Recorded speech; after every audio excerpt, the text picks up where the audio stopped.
Now, of course, U.S. President Donald Trump just signed the so-called Genius Act into law this past week.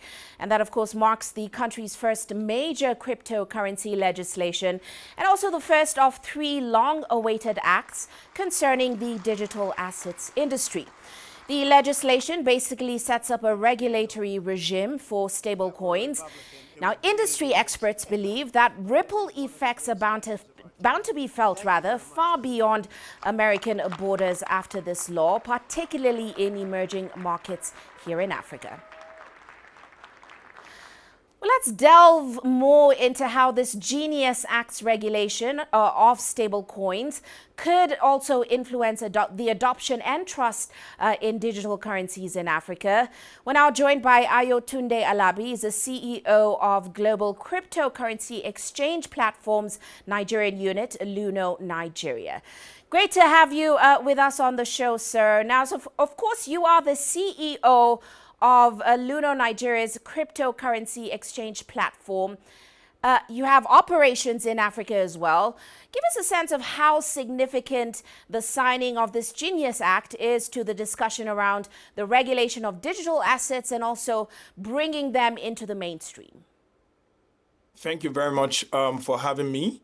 And just to sort of answer your question, the Genius Act is significant because it signals a major economy. It signals that a major economy like the United States is taking digital assets seriously, not just as a financial instrument, but as drivers of innovation.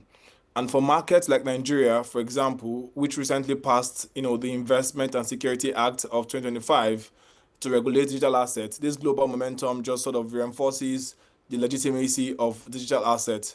When the United States of America shift from, ambiguity around, digital assets and particularly stablecoins from ambiguity to clarity, it empowers emerging markets such as, the African markets in West Africa and Eastern Africa to push for formal frameworks that protect consumers, encourage innovation, and also unlock investment. And I think for us at Luno, regulation has never been about restriction, it's been about trust.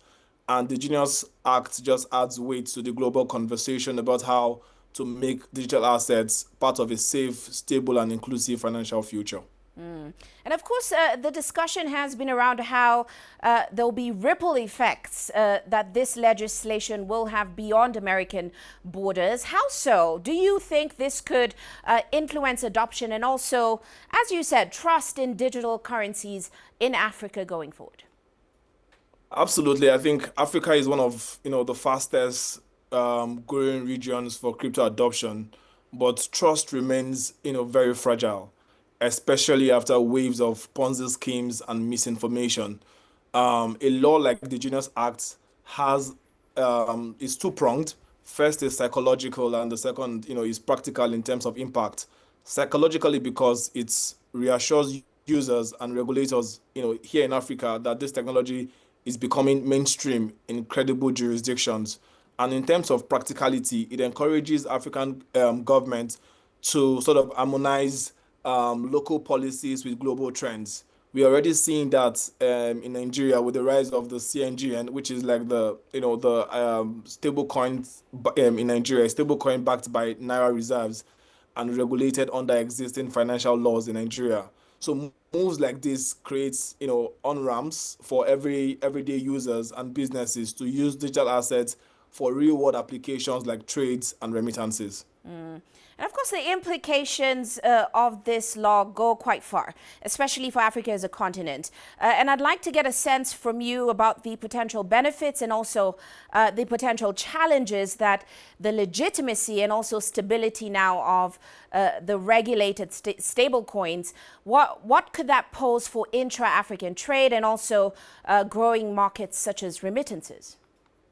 That's a very, very good question because we've seen various use cases of different crypto assets or digital assets, the world over.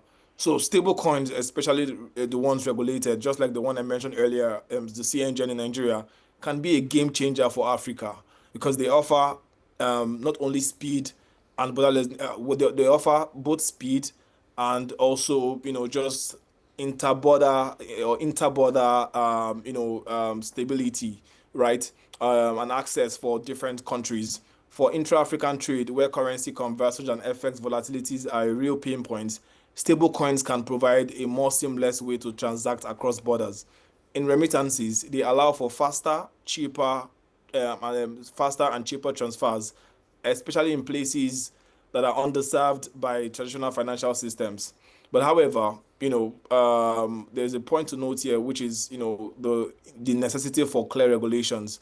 If there are no clear regulatory framework around the implementation of the stablecoin or the use cases for the stablecoins, they risk falling into the same traps that have damaged, early crypto adoptions, like, scams or unbacked tokens and mistrust.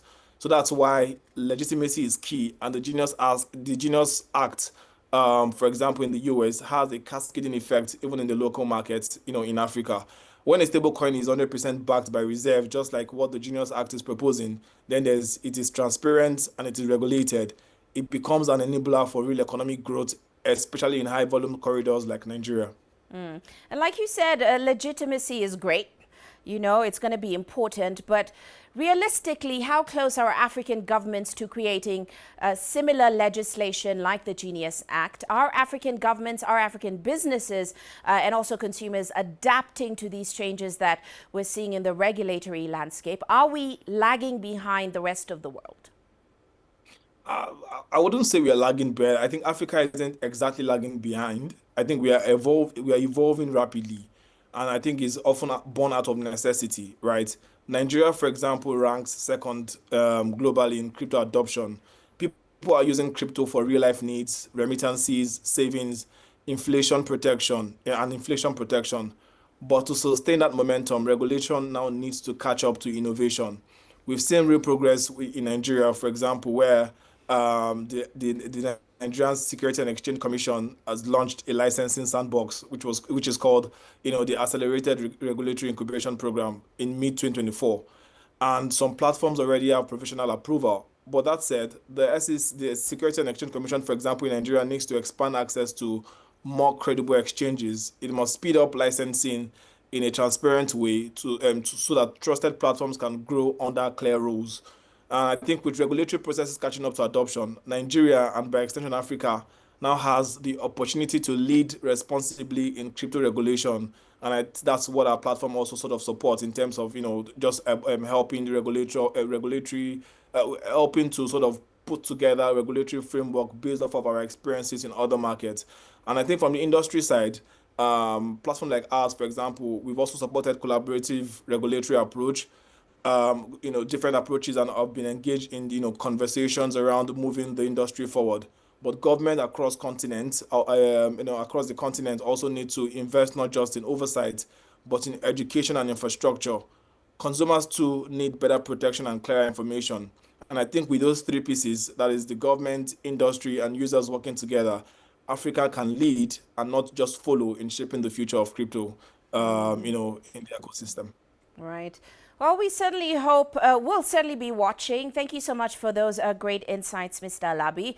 That, of course, was Ayotunde Alabi, the CEO of global cryptocurrency exchange platform Luno Nigeria.